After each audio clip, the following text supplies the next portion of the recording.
This is the time set for the regular board meeting for the Board of Supervisors, Cochise County. Tuesday, June 20th, 2023 at 10 a.m. in the Board of Supervisors hearing room, 1415 Melody Lane, Building G, Bisbee, Arizona 85603. Any item on this agenda is open for discussion and possible action, and we will begin with the Pledge of Allegiance. Please join me. I pledge allegiance to the flag of the United States of America and to the republic for which it stands, one nation under God, indivisible, with liberty and justice for all.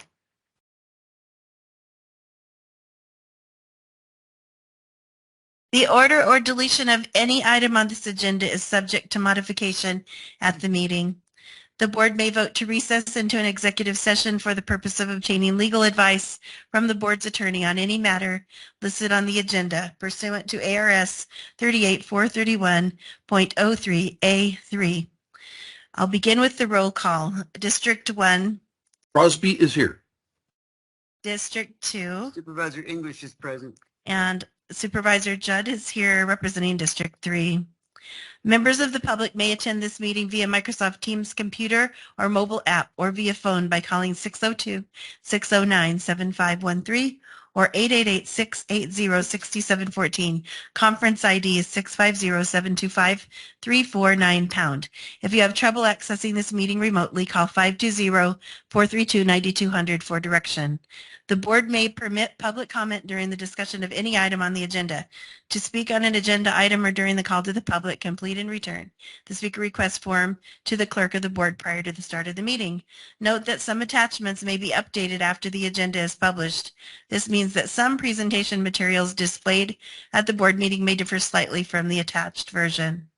We will begin this meeting with the call to the public, and I appreciate when people come to speak to us, and I thank you for being here, and we will just go right into that. Remember, we can't make any comments or have any action on any items that you bring up during call to the public. So we begin with Alfred Kern, and for each of you that have come on up, and please give us your name and your address. And that's the same for every one of you. Name and address. Thank you. Alrighty. Well, everybody knows my name is Alfred Kern. I live at 3460 East Greenwash in Douglas, Arizona. And I've been coming to your meetings. This is the 17th month, 2 times a month. And I don't know if Ann went down the roads the other day or not. Hopefully she did. But the roads out by me are, like I said, pitiful. I live off of Cali Principal. It's 2.5 miles back to the first turn, and it, like I said, it's not graded. There's roads, Cipriano, San Mateo, Madrone, are just 3, but there's more than the 3 that are graded, and nobody lives on them. We have over 30 homes on our road. And the situation being, we put a counter on the road. 87 vehicles went down that road one day. 87. Those other 3 roads, nothing. It's really, it's frustrating to get to the point that nothing is being done. And I want to give this to you. I know you got my phone number up there and everything anyway, but if you go down the roads and check, first off, go down Cali Principal and the first 2.5 miles after you get done bouncing around, you'll see what I've been trying to get done. Nothing is being accomplished. And basically what it boils down to is according to the paper that I've gotten from Jackie over there, and it's county supervisors, one of their jobs is to evaluate the roads. If the county supervisor doesn't evaluate the roads, Yeah. It needs to be done. Our next speaker is Allison Morse. She will be Good morning. speaking on Teams. There you go. Can you hear me? We do hear you now. Thank you. Good morning. My name is Allison Morse. I'm from Portal, and I'm grateful for this opportunity to speak today. I'd like to start on a positive note by thanking Supervisor English for attending the Pride event in Bisbee on Saturday. She reminded us all that although we may not identify with or be part of the LGBTQ plus community, they are most definitely a part of the larger community of Cochise County. The message that drag queen Lucinda Holliday shared with us was one of love, compassion, and inclusivity. Whatever the state legislature might think about this issue, this queen was as charming, kind, and witty as Mrs. Doubtfire, the 30-year-old film starring Robin Williams and Sally Field, rated PG-13. The Pride events in Bisbee last weekend were peaceful, joyful, and very well attended. On another more serious note, I'm concerned about the recent and upcoming departures of many key Cochise County personnel. Employee turnover is never a good sign, and one can only guess as to the causes. No doubt there are many. I hope the county supervisors and county administrator will take the time to assess the reasons for these departures and do everything possible to improve working environments by fully supporting county employees going forward. I'm also concerned about transparency and accountability in our government. It has been my experience and that of others that phone calls and emails to certain elected officials go unacknowledged, inquiries are not answered, public record requests are unresolved, etc. One outstanding request happens to be a first quarter campaign finance report for the Vote for Crosby campaign. It has been over a month since I first contacted the filing officer regarding this, who is Recorder Stevens, and have not received any reply or information on this matter. The committee submitted their statement of organization on January 12th of this year, and the final deadline for the first quarter report was April 17th. The second quarter report will be due between July 1st and July 17th.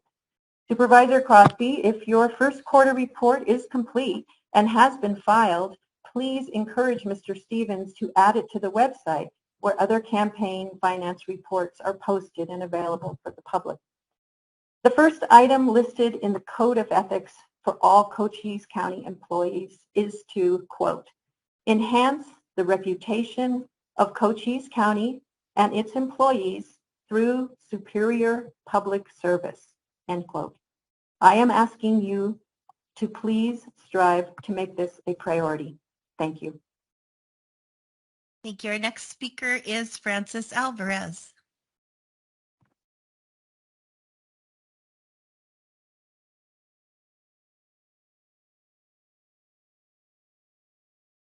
Good morning. It's good to be here once again. I'm thankful for this opportunity, and I've become familiar with most of your faces, and so I thank you. I thought this morning, what am I going to say? I've kind of said it all, but I'm here for no demolition of Miracle Valley Bible College.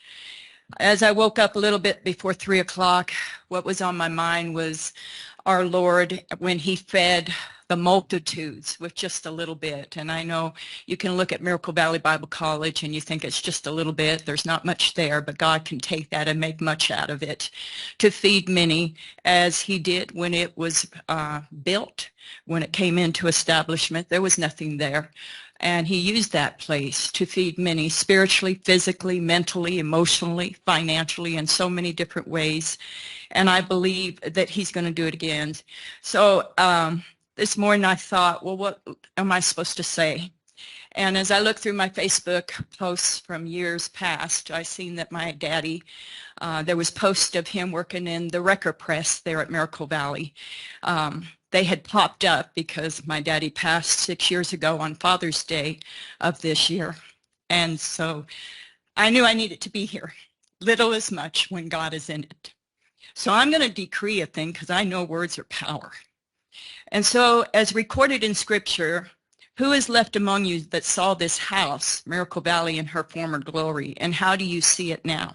Is it not in your eyes in comparison as if it is nothing? But be strong, for according to the word that God has covenant with his people when this property was given for the work of the Lord, so does his self-same spirit remain upon these grounds of Miracle Valley Bible College. The latter glory shall be greater than its former glory. Can these dry bones live? With God, all things are possible. Jesus himself said simply, have faith in God. Without a vision, the people perish. So today I resound the word of the Lord that was spoken numerous times over Miracle Valley Bible College. This is my valley. I have called my people, yea, I have ordained it. In the beginning, in the earliest centuries, have I ordained this valley. When I did lay the foundations of the world, when I placed the heavens above, and I laid the water and the sea at that time, I did make this valley. Yea, I did walk it from mountain to mountain. Yea, in this valley I will call my people, and from this valley they shall go forth. I and the Lord shall go with them. I have looked upon my harvest, and I have said, where are my laborers? They are so few. The fields are white and the sheaves are falling. There are many times that I have called, that I have chosen. I have said in my heart, I will set my valley aside. I shall call my people, those that will hearken unto my voice, and I will speak unto my people. I will endue them with power through my Holy Spirit. Yea, I, the Lord, have spoken unto my people that I will walk among them. Thank you. All right, the next one is Ronald A. Moen.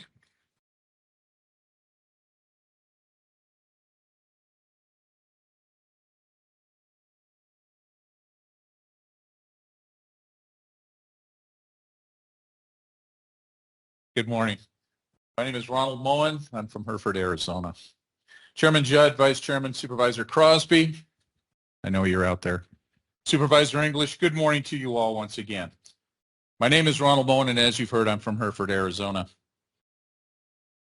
I'm speaking on behalf of Miracle Valley Oasis Center organization.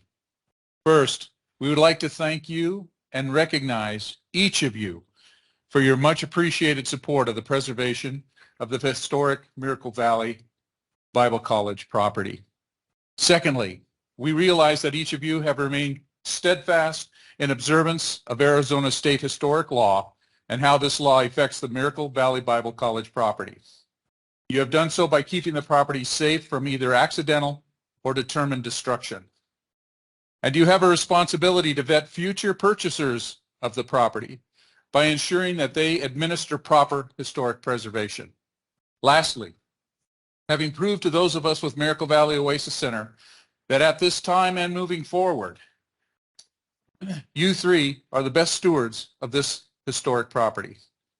And we look forward to observing your continued lawful stewardship as we all press into what the future holds.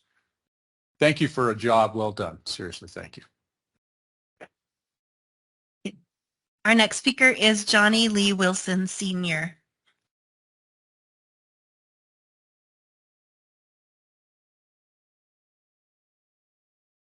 I'm Johnny Lee Wilson Sr. I live in Sierra Vista, Arizona. I want to set the record straight. There's two genders, there's male and female. I want to thank all the fathers and mothers, the grandmothers, grandfathers, great-grandmothers, great-grandfathers, because if it wasn't for them, our world wouldn't be here. So anyway, get on with voter integrity. You guys said you've been working on this jail thing, which I'm not against because I don't know. I've never been to the jail. I don't know if we need a new jail or not. But anyway, 7 years. Why did we have to pass this thing now when things are so tough on the American families? I know families that are struggling. They don't know where their next meal is coming from. What if you got to go down to the store and we'll just say eggs are $1.02 a dozen, and you've only got 98 cents. What do? Do you shoplift it and steal it? I mean, our courts are just going crazy. They're not upholding the laws, keep making more and more laws when we don't even uphold the ones we have. Look who's sitting in the White House. Hunter Biden just got pleaded guilty today for his thing with the gun that he bought illegally when he was on dope.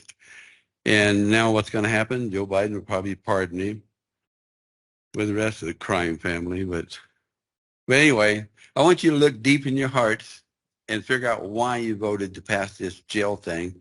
When there are 75,000 people that live in our county, not all of them got a ballot. Most people didn't even know it was going on. It only passed by 300 and some odd votes. And I remember voting last year on Proposition 132 to say that no new taxes unless it passes by 60%. So somehow our leaders have kind of finagled around that law. So there's a stop sign out here when I go out to the highway. Do I have to stop now? Or can I just make up my mind whether I want to or not? Anyway, I'm starting to get really upset with our leaders all over. You know, if you're hired to do a job, do a job. You know, if you're going to run the county right. Don't make up crap. They had me mad at Tom Crosby because I thought he had voted to put in this all mail-in ballots. He didn't. We were here at that meeting. You guys tabled it for later on, and then all of a sudden it's printed in the newspaper, so now we got to vote it in. We didn't have to. We did not have to vote this thing in. I'm sure you guys are probably pretty well off. I know a lot of people that aren't, and we're struggling. And we need help. We need our county government to stand up for us, the people. So that's all I got to say. That concludes our call to the public. The next item is consent agenda. Madam Chair, I move that we approve consent agenda items 1 through 5. Second the motion. We have a motion and second. All those in favor say aye. Aye. Aye. The chair votes aye and the motion carries. The action items for today are item number 6, adopt resolution 2316, approve an accompanying bill of sale for a modular trailer to City of Bisbee. Do we have a motion?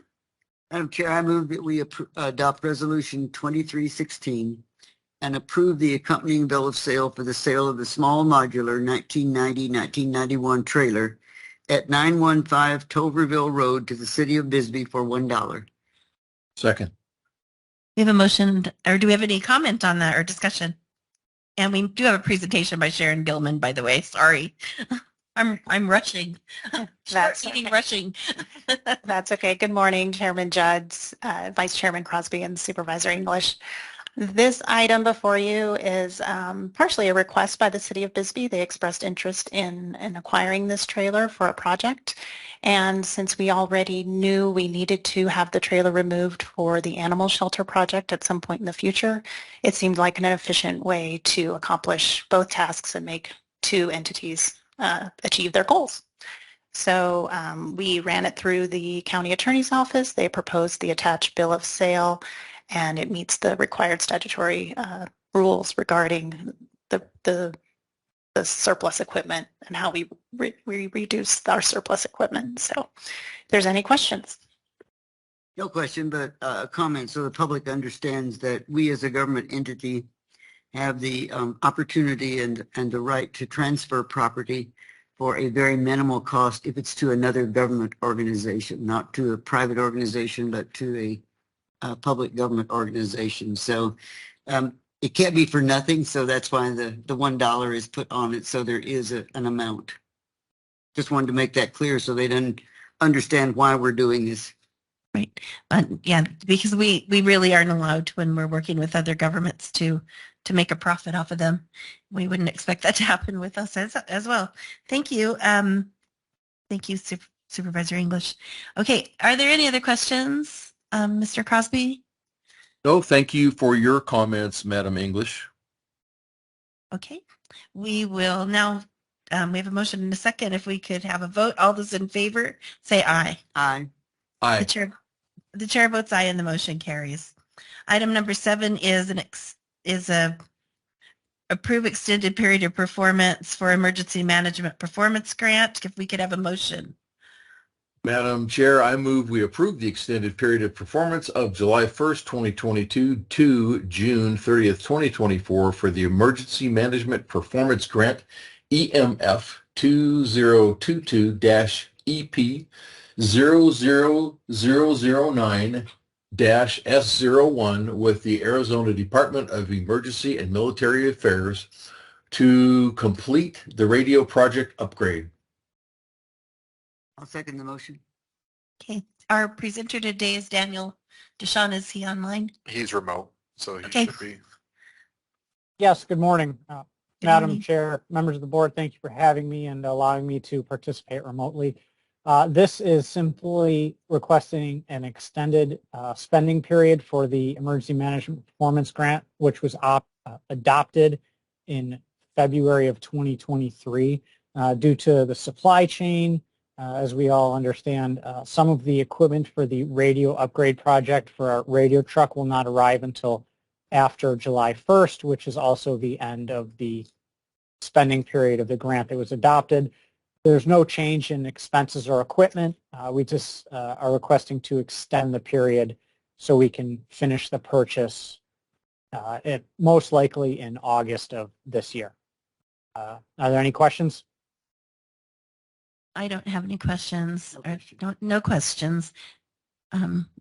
Supervisor Crosby. No questions at this time. Thank you. Okay. All right. So hearing no discussion, we will call for the vote. All those in favor say aye. Aye. Aye. Chair votes aye and the motion carries.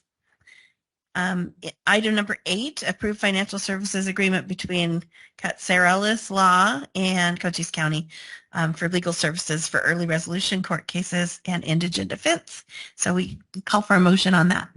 Madam Chair, I move that we approve the professional services agreement between Catsarellis Law, PLLC, and Cochise County for legal services and expertise necessary in order to perform early resolution court cases for the Indigent Defense Office to the satisfaction of the county at a cost of $150,000 per year, effective July 1st, 2023 through June 30th, 2024. Second. The presentation on this will be by Richard Kowachka, our county administrator. Thank you, Madam Chair, Supervisor English, Supervisor Crosby.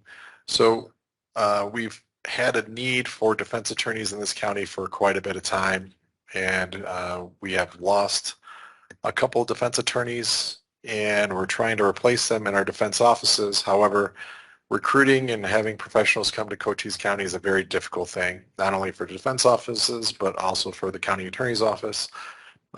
So one of the ideas I had early on was to put out a bid to law offices to bid on services, to provide defense services here. Unfortunately, we had no one reply. Mr. Catsarellis did obtain several cases here. He had a good reputation. So I have an agreement. He has a law firm and he has 3 attorneys that can rotate down here to handle 5 to 8 cases a week for specifically early resolution cases.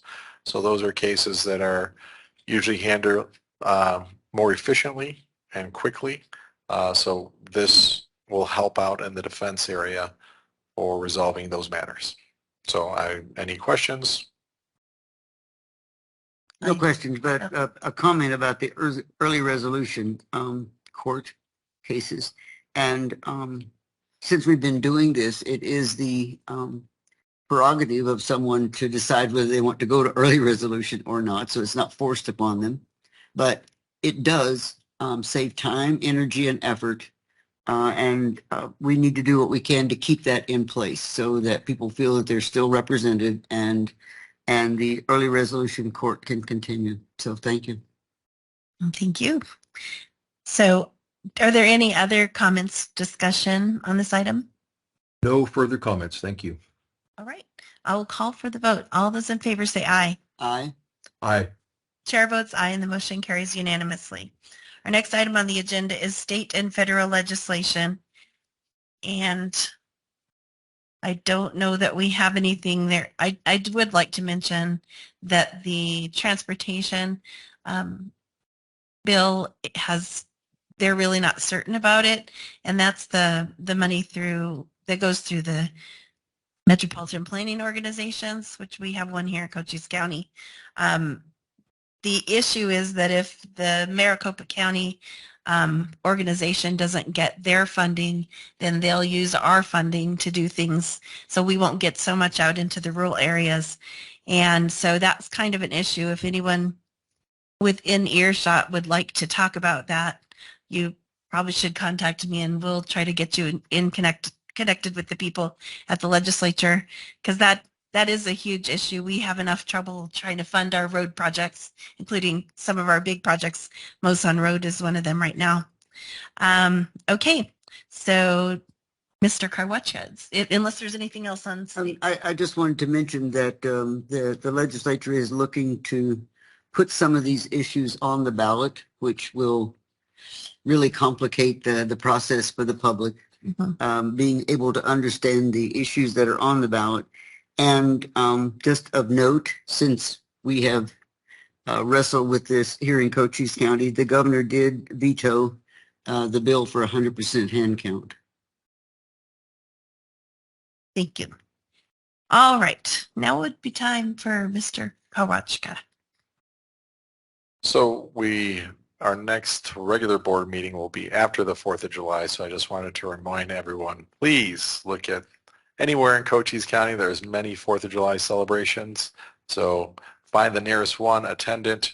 I've been to several across the county. So just wanted to remind people of that. That's my update.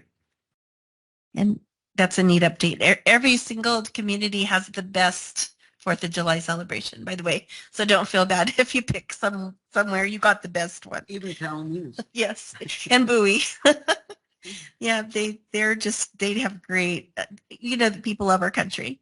All right, Supervisor Crosby, are you ready to give us a report today? I would just like to wish everyone a happy and safe Independence Day. Thank you. Supervisor English. I'll pass it too. And I don't have anything further to say today, so I have no report. The next meeting will be today at 1 p.m. in the Board of Supervisors Executive Conference Room for a work session regarding broadband. I will adjourn this meeting now